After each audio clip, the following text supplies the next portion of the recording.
94회 문제 볼까요? 다음 중 재고자산에 대한 설명이 다 틀린 것은 물었죠? 개별법은 재고자산이 들어오고 나가는 걸 개별적으로 관리를 하겠다는 얘기죠. 실제 원가가 실제 수익에 대응되므로 수익비용 원칙에 가장 충실한 게 개별법이에요. 다만 개별법은 수량이 많은 회사에서는 사용이 불가능합니다. 부동산 매매업 같은 데서 사용할 수 있는 게 개별법이에요. 부동산 매매업은 개별법밖에 적용이 안 되잖아. 우리는 부동산 매매업을 하는데 선입선출법을 쓴다. 이거 말도 안 되잖아, 그죠? 고객이 선택하는 건데, 그지? 자, 가중평균법은 실무적으로 적용하기 편리하나 수익비용 대응이 적절히 안 됩니다. 3번에 뭐가 틀렸을까? 물가 상승할 때 당기 순이익이 제일 큰 게 선입선출법이라고 그랬죠? 3번이 틀렸어요. 후익선출법은 얘들아, 후익선출법은 나중에 들어온 걸 먼저 파는 게 후익선출법이지. 그래 남아있는 기말은 과거의 원가로 기록되겠다. 맞아요? 여기 잠깐만 거기 들어와요. 후익선출법은 가장 최근에 거부터 팔아치우는 거잖아. 그래 남아있는 건 옛날 게 남아있겠지, 그치? 그러니까 과거의 원가가 재고자산으로 기록되어 현행 가치를 나타내지 못한다. 이런 표현을 쓰는 겁니다. 자, 틀린 것은 3번이었고요. 2번. 대손 충당으로 설정한 금액을 물었습니다.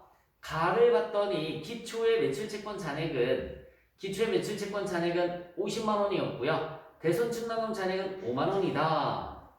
자, 기초 대손 충당금 잔액은 내가 쓸게요. 기초 충당금 잔액이 5만 원이 있었어요. 5만 원이 있었는데 단기 외상 매출금 중에 2만 원이 대손이 확정되었다라고 나와 있습니다. 대변에 외상 매출금. 대변에 외상 매출금이 2만 원, 차변에 대손 충당금. 대손 충당금이 2만 원 써먹겠죠. 자, 3만 원이 다시 전기의 대손 치료 매출 채권 중 3만 원이 회수되었다라고 나와 있습니다. 차변에 현금 3만 원. 현금 3만 원. 대변에는 여러분 전기의 대손 처리한 이런 말이 들어가면 전기의 대손 처리한 이런 말이 들어가면 무조건 대변에 뭐라고 그랬어요? 대손 충당금이라고 그랬어요.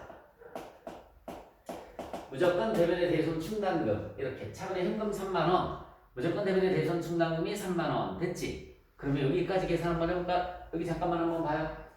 기초 충당금이 5만 원이 있었죠. 2만 원 써먹었으니까 3만 원 남았겠지.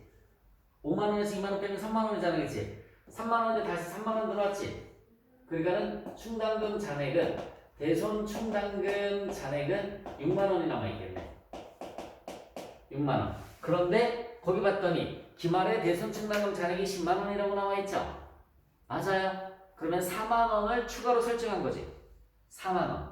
그래서 단기 대손 충당금으로 설정한 금액은 얼마냐? 4만 원이 답이 되는 거죠. 4만 원. 이렇게 차변의 대손 상각비, 차변의 대손 상각비가 4만 원, 차변의 대손 상각비 4만 원, 대변에는 대손 충당금, 대변에는 대손 충당금이 4만 원. 그래야 충당금 잔액이 이렇게까지 해야지만 충당금 잔액은 얼마가 되느냐면 10만 원이 되겠죠. 충당금 잔액은 10만 원 이렇게 되겠지. 자, 위험자산 안가상각 방법에 대한 설명이 다 틀린 것을 물었습니다. 정액법은 매년 동일한 금액을 가치가 감소하는 것으로 가져간 게 정액법 맞아요. 가속상각법은 내용연수 초기에 감가상각비를 과대 계상하는 방식 맞습니다. 생산한 만큼 감소하는 것 생산연비례법 많고요. 초기에 감가상각비 크기는 정률법이 더 크죠. 여기 잠깐만 고개 들어볼까? 잠깐만요. 차량을 1,000만 원에 취득을 했어요. 차량을 1,000만 원에 취득을 했을 때 만약에 내용연수가 5년이다.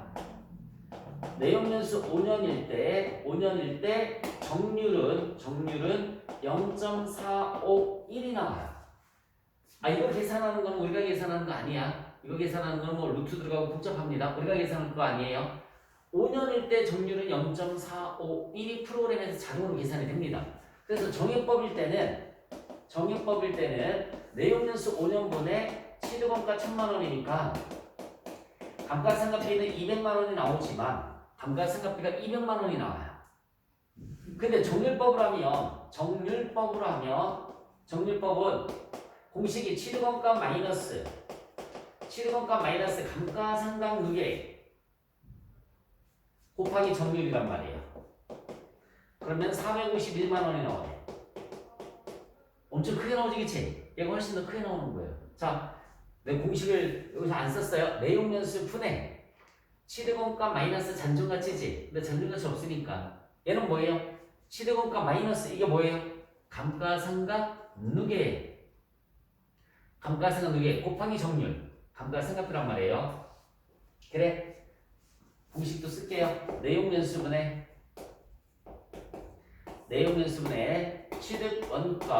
취득원가 마이너스 잔존가액. 네, 얘가 정액법 공식이지. 이렇게 하면 감가상각비. 정률법은 취득원가 마이너스 감가상각 누계액이에요. 곱하기 점유율입니다. 얘가 정률법 공식으로 감가상각비를 계산하는 거야. 4번에 틀렸고요. 다음 사례 필기처리를 할 경우 빈칸에 적절한 계정값을 물었어요. 눈으로 봐도 답이 나오죠. 예수금, 그치? 월급 줄 때 세금 떼는 거 뭐라고 하죠? 예수금이라고 하죠, 그쵸? 예수금이에요. 판매관리비 항목이 아닌 것을 물었습니다. 여러분, 그냥 대손상각비는 판매관리비가 맞지? 근데 기타의 대손상각비는 영업의 비용이죠. 답은 4번이네요. 원가 개념에 대한 설명이 다 틀린 것을 물었습니다. 매몰원가는 과거에 발생한 원가로서 의사결정에 고려되지 않는 원가를 매몰원가라고 합니다. 이미 과거에 발생한 원가예요. 이미 과거에 발생한 원가이기 때문에 현재 의사결정에 영향을 주지 않는 원가를 매몰원가라고 그래요. 고정비 변동비가 나왔네. 써볼까? 고정비. 생산량이 증가해도 원가는 일정하죠. 그러면 단위당 고정비는 여러분들 단위당 고정비는 감소한다고 그랬지? 감소합니다. 자, 변동비의 특징은 생산량이 증가하면 원가 총액도 증가하죠. 그러면 단위당 변동비는 어떻게 된다고 그랬어요? 일정하죠. 읽어봐요. 변동비의 경우에는 조업대에 관계없이 단위당 원가는 일정하다. 여기 봐봐. 단위당 변동비 일정하다 맞죠? 고정비는 조업대 변동에 관계없이 단위당 원가 일정하다. 여기 봐봐. 얘는 반비례한다. 반비례. 얘가 증가하면 얘는 감소하니까 반비례한다. 일정하게 발생한다가 아니라 반비례로 발생한다. 이렇게 나왔었어야지 맞는 거야. 3번이 틀렸어요.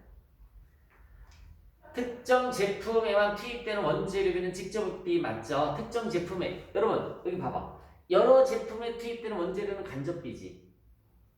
얘들아 여기 볼래? 여러 제품에 투입되는 재료비 고춧가루 김치찌개에도 투입되고 순두부찌개에도 투입되고 떡볶이에도 고춧가루 들어가나? 떡볶이에도 투입되고 많이 들어가잖아, 그지? 그 간접비라고. 그런 거 간접 재료비. 특정 제품에만 투입된다? 특정 제품에만 라면 끓인 데만 투입되잖아, 그치? 그럼 그건 직접비가 되는 거고요. 6번의 답은 3번입니다. 제품 제조가를 계산하면 얼마인가? T자 계정 그려줘야지. 제공품 계정을 그려서 또 써보겠습니다. 제공품 계정을 그려서 기초 제공품 밑에 직접 재료비, 직접 노무비, 제조 간접비가 들어가요. 여기는 제품 제조원가가 들어갑니다. 제품 제조원가 들어가죠. 그 다음에 기말 제공품이 들어가죠. 기말 제공품. 집어넣어 볼까요? 기초 제공품 찾아봐. 기초 제공품이 10,000원이 있어요. 기초 제공품 10,000원. 그 다음에 기말 제공품은 150,000원이 있어요. 기말 제공품이 150,000원.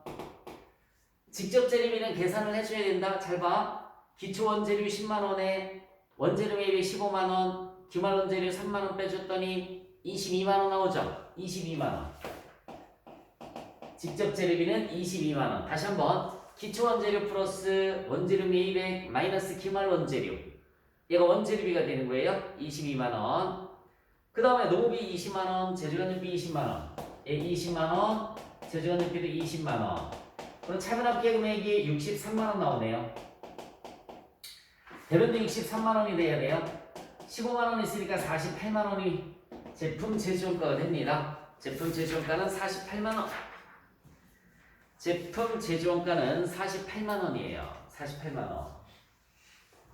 8번.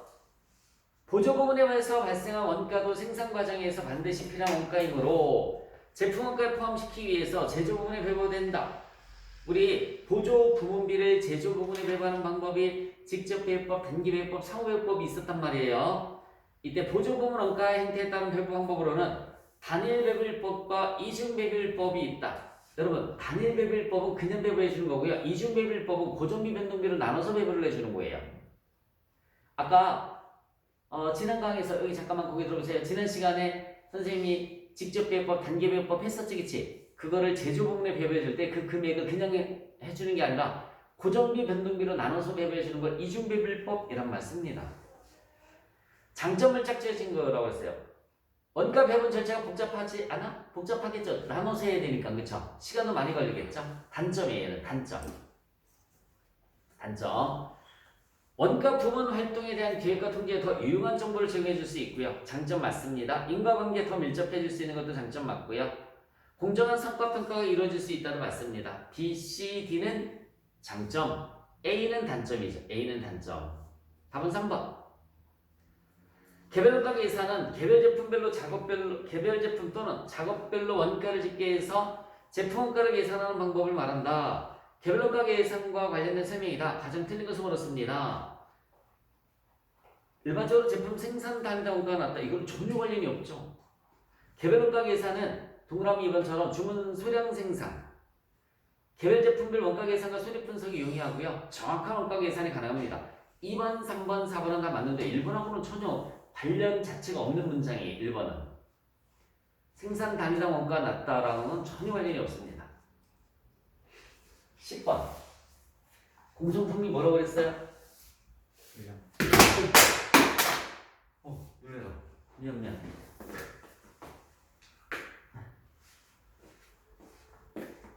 공손품은 불량품을 갖다 우리가 공손품이라는 말을 썼어요. 불량품을 공손품이라고 했는데, 자, 내가 칠판에다가 그려볼게요. 지금 제공품 계정이 있어요. 기초 수량이 몇 개 있니? 기초 수량이 2000개. 완성도는 40%. 투입분이 8000개. 투입분이 8000개. 합이 10,000개를 만들고 있어요. 지금 현재 10,000개를 만들고 있는 중이고요. 완성품이 6,000개예요. 공손품은 1,500개고요. 공손품은 1,500개고요. 기말, 미완성품이 기말 수량이 2,500개고요. 25% 완성이 됐습니다. 그래야 여기도 10,000개가 되죠. 그래야 여기가 10,000개가 됩니다. 이 공손품은 정상 공손이 있고요. 비정상 공손이 있다고 했어요. 그치? 정상품의 10%만 공손으로 가정한다라고 그랬습니다. 품질 검사를 동그라미 한번 봐요. 품질 검사를 60% 시점에서 한다고 가정했을 때, 여러분 잠깐만 이거부터 알아야 돼. 여기 잠깐만. 완성품 6,000개는 아무런 말이 없으면 여러분 여기 봐요. 이거 완성시킬 때 범수야, 지금 만들다 마른 게 2,000개 있었고 요번에 투입된 게 8,000개에서 10,000개를 만들고 있는 중이야. 한 번만 더 다시 천천히. 이거는 작년에 만들다가 넘어온 거지. 이거는 이번에 투입된 거지. 합쳐서 10,000개를 만들고 있는 중이야. 범수야, 6,000개를 만들었어. 너는 뭐부터 만들래? 6,000개를 만들 때 기초 먼저 만들래? 투입된 거부터 만들래? 일반적으로 기초로 먼저 만들겠지, 그치? 기초가 몇 개야? 그러면은 2,000개가 있는 거지. 여기 잠깐만 날 봐. 기초 2,000개 먼저 만들고 나머지는 요번에 투입된 거에서 4,000개를 만들었겠네. 오케이? 요번에 투입된 거에서 4,000개를 만들었을 거예요. 다시 한번 칠판 보세요. 완성품 6,000개가 기초 먼저 만들 거야. 일반적으로 2,000개. 이번에 나머지 투입분이 4,000개. 나머지 투입분은 4,000개. 이렇게 되겠죠. 그러면은 품질 검사를 공정의 60% 시점에서 한다고 했을 때 여기 잠깐만 고개 들어봐요. 품질 검사를 60% 시점에서 한다고 그랬어요. 60%. 이거 작년에 40% 완성된 시점에서 올해로 넘어온 거지. 그럼 60%가 작년에 지났을까 올해 지났을까? 올해 지났겠지, 그치? 이거 올해 검사했다는 얘기야. 다시 문장 천천히 여기 선생님 보세요. 날 봐. 보세요. 여기 봐. 칠판만 봐. 정현이도. 얘는 작년에 40% 완성된 시점에서 올해로 넘어간 거지. 작년에 40% 완성된 시점에서 올해로 넘어와서 올해 60%가 지난 거지. 올해 검사한 거야. 이것도 올해 검사했고요. 당연히 이것도 올해 검사했겠죠. 올해 검사했겠죠. 이거는 검사했어 안 했어 지금 현재? 안 했지. 60%가 안 됐으니까 그거 안 했지, 그치? 네. 그러면은 검사한 게 토탈 몇 개예요? 6,000개지, 그치? 6,000개의 10%. 정상공손,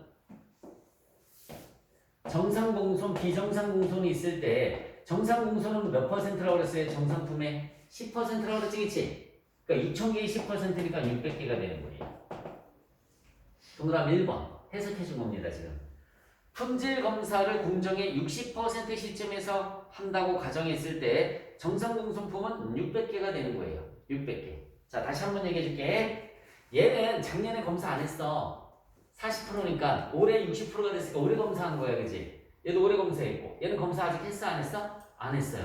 그러니까 두 개 뒤에서 6,000개의 10%, 600개가 정상공손이 되는 겁니다. 동그라미 2번은 그러면 얘가 동그라미 1번 한 거야. 동그라미 2번은 검사 시점이 몇 프로에서 한다고 그랬어요? 20%. 그럼 여기 잠깐만 고개 들어봐. 얘 작년에 이미 40% 했었지. 선생님 보세요. 작년에 이미 40% 했었지. 작년에 검사했을까 안 했을까? 작년에 했지, 그치? 검사 시점이 20%면은 20% 완성됐을 때 검사했으면 작년에 검사하고 40% 그리고 올해 넘어온 거지, 그치? 얘는 작년에 검사한 거예요. 전기에 검사한 거야. 그리고 이제 여기 잠깐만 고개 들어봐요. 얘 20% 지났으니까 올해 검사했을까 안 했을까? 올해 검사했겠지, 그치? 올해 검사한 거 여기 봐요. 올해 검사한 거는 4,000개, 2,500개, 6,500개지.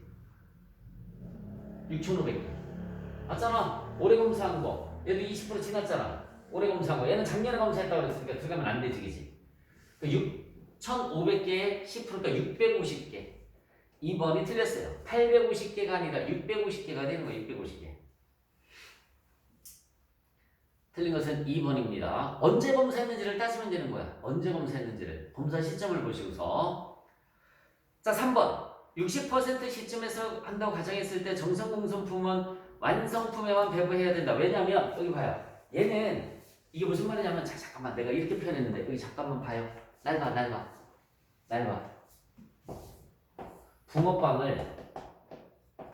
붕어빵을 10개의 틀에다가 밀가루를 반죽을 해서 만들고 있는데 완성된 게 여기 봐요. 완성된 게 8개가 완성이 됐어요. 이건 판매하면 되지. 미완성된 게 1개가 있어요. 완벽하게 미완성된 게. 그리고 한 개는 공손품이야. 불량품이야. 근데 자, 이 불량품이 조금 탔어. 조금 탔으면 어떡할래? 그냥 완성품하고 섞어서 팔면 되는 거지. 칠판 볼래? 공손품이 조금 탔어. 그럼 어떡할 거야? 더 태울 거야? 아니죠. 완성품에 배배해서 팔면 되는 거지. 조금 덜 익었어. 그럼 어떻게 하면 돼? 기마를 보내서 더 익히면 되는 거지, 그치? 그래서 이 공손품은 완성품에 배부하든 기말 제공품에 배부하든 이렇게 나눠줘야 된다는 얘기예요. 다시 한번 얘기해 줄게. 정상공손은 정상적으로 발생한 공손, 홀라당 태워먹은 게 아니면 여기 봐. 붕어빵을 홀라당 태워먹었어. 비정상이지. 버려야지 뭐. 그건 영업의 비용으로 처리해야 된다고 그랬잖아. 붕어빵이 홀라당 타서 팔 수 없게 됐어. 비정상공손이지. 그건 영업의 비용으로 처리가 되는 거예요. 정상공손은 자 조금 탔어? 그럼 완성품에 배배해서 그냥 팔아라. 덜 익었어? 그럼 기마를로 보내서 더 익혀라. 그래서 거기 다시 문제 읽어봐요. 동그라미 3번. 품질 검사를 공정의 60% 시점에서 한다고 했을 때 정상공손은 완성품에만 배부해야 된다. 왜? 여기 봐요. 얘는 이제 25%밖에 칠판 볼래? 얘는 25%밖에 안 됐잖아, 그지? 검사했어, 안 했어? 안 했단 말이에요. 60%에서 검사한다고 그랬으니까 얘는 아직 검사를 안 한 거니까 완성품에만 배부를 해라 라는 그런 뜻입니다. 비정상 공소는 품질검사 시점과 관계없이 재정가에 반영하면 안 되죠. 영업의 비용으로 처리한다 이렇게 써놓으세요. 영업의 비용으로 처리해야 된다. 영업의 비용으로 처리해야 된다. 자, 다음 문제 넘어가기 전에 한 번만 더. 칠판. 검사 시점이 60%다. 그러면 얘 작년에 검사했다 안 했다? 안 했다. 그러니까 올해 검사해야 되는 거라고. 그치? 얘는 아직 검사 안 했고 그치? 올해 검사한 거에 10%가 정상 공소. 검사 시점이 20%면 얘는 이미 작년에 검사한 거잖아. 그치? 얘는 이미 작년에 검사했는데 올해 또 검사하면 돼야 안 돼요? 안 돼요. 올해 검사하고 얘도 올해 검사한 거지 20%니까? 지났잖아 20%. 여기 두 개 더해서 10% 650개. 자, 11번 봅시다. 다음 중 간주 공급으로서 세금 계산서 발급 대상인 것은 딱 하나밖에 없죠. 직매장 반출. 직매장 반출. 지난 시간에 설명 한번 했죠, 그쵸? 직매장 반출, 세금 계산서 발행하고 돈도 주고받아야 된다고 했죠. 얘만 예외입니다. 답은 2번. 일반 과세자와 간이 과세자 비교 설명으로 틀린 것을 물었습니다. 일반 과세자의 과세 표준은 공급가액이고요. 간이 과세자의 과세 표준은 공급대가입니다. 공급대가면 부가세가 포함된 거지, 그치? 그치? 맞아요. 간이 과세자의 과세 표준은 부가세 포함해서 공급대가예요. 일반 과세자는 환급이 되는데 간이 과세자는 환급이 안 돼요. 4번이 틀렸습니다. 네. 일반 과세자는 환급세액이 발생할 수 있지만 간이 과세자는 환급세액이 발생할 수가 없어요. 13번. 다음은 부가세법상 영세율에 대한 설명이다. 가장 틀린 것을 물었어요. 영세율 제도는 소비지국 국가에서 과세하도록 함으로써 국제적인 이중과세를 방지하고자 하기 위한 제도이다. 소비지국 과세 원칙이랑 관련되어 있는 거예요. 영세율은. 여기 잠깐만 내가 뭐 갖고 설명했어? 루이비통을 여기 봐요. 루이비통을 프랑스에서 사갖고 오면 프랑스에서 부가세 내는 게 아니라 대한민국 통과할 때 세관 통과할 때 부가세 낸다고 그랬죠. 소비하는 나라에서 과세를 하는 거라고 했어요. 소비지국 과세 원칙. 그래서 외국에서 공급하는 용역은 당연히 영세율 적용 대상이죠.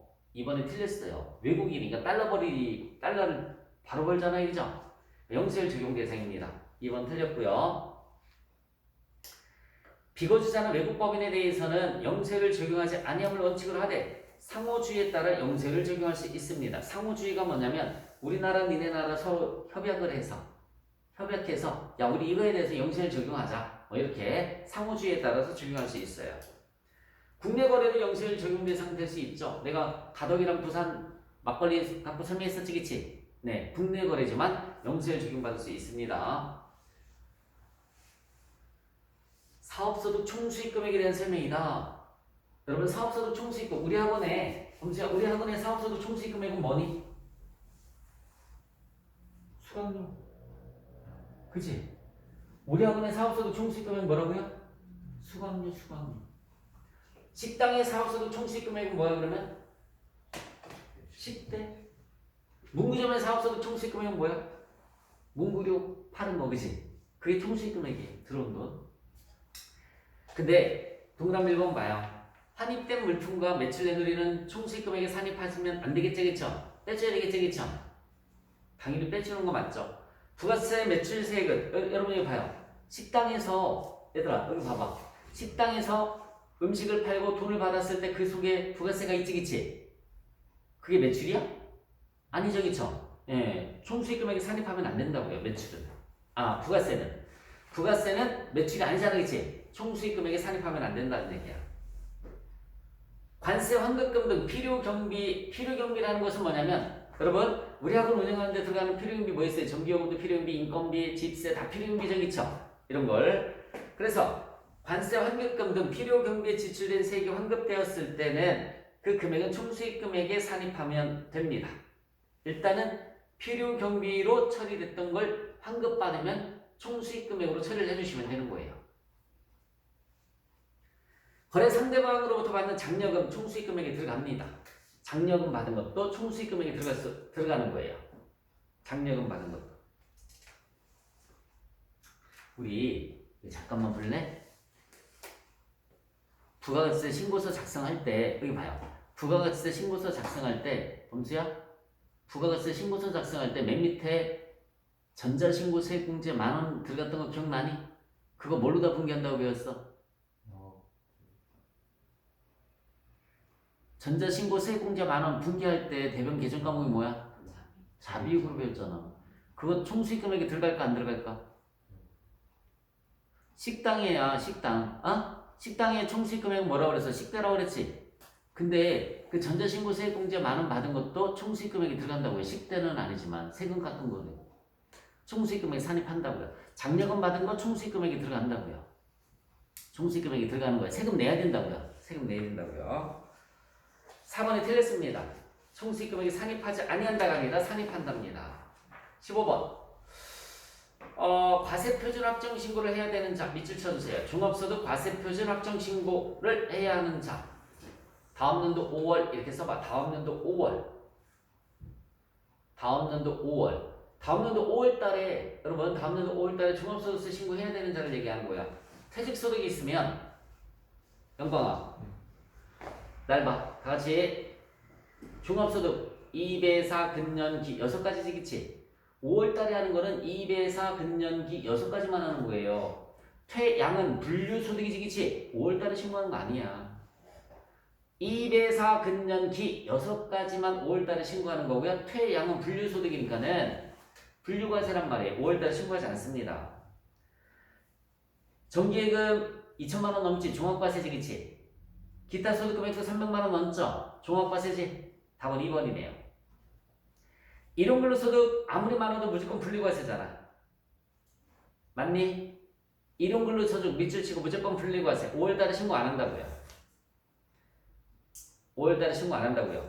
공적연금 밑줄 치고 1월에 다음 연도 1월에 연말정산을 하지 5월달에 신고하는 거 아니에요. 다시 한번 얘기해 줄게요. 다시 한번. 일용근로소득은 무조건 분리과세니까 5월달에 신고한다 안 한다? 안 한다. 자, 공적연금은 다음 연도 1월달에 연말정산으로 끝낸다고요. 다음 연도 1월달에 연말정산으로 끝난다고요. 들어본 것 같지 않아? 동그라미 4번은 복권당첨소득 무조건 분리과세되겠지? 무조건 분리과세예요. 신고 안 합니다. 근데 근로소득 금액은 얘들아 근로소득은 다음 연도 2월에 연말정산을 하잖아요. 다음 연도 2월에 5월달에 신고 안 하고요. 2월에 연말정산으로 신고를 하잖아.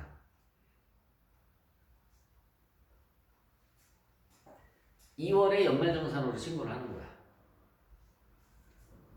다시 한번 얘기할게. 여러분 여기 봐요.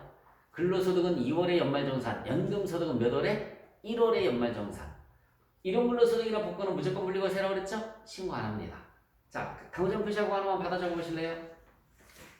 강호정 표시하고 공적연금소득 2천만원 과 공적연금소득 2천만원과 기타 소득금액 310만원이 있는 자 기타 소득금액 310만원이 있는 자 공적연금 2천만원 있는 자 플러스 기타 소득금액 310만원 있는 자. 여러분 여기 잠깐만 고개 들어봐. 날 봐. 이거 이해해 줘야 돼. 공적연금은 1월 달에 연말정산으로 끝난다고 그랬지? 근데 얘 기타 소득금액 300만원도 추가하지겠지? 그럼 두 개 합산하여 5월에 신고한다. 이렇게 써놓으세요. 두 개 합산하여 5월에 신고한다. 다시 하는 거라고. 두 개 합산해서. 두 개 합산하여 5월에 신고한다.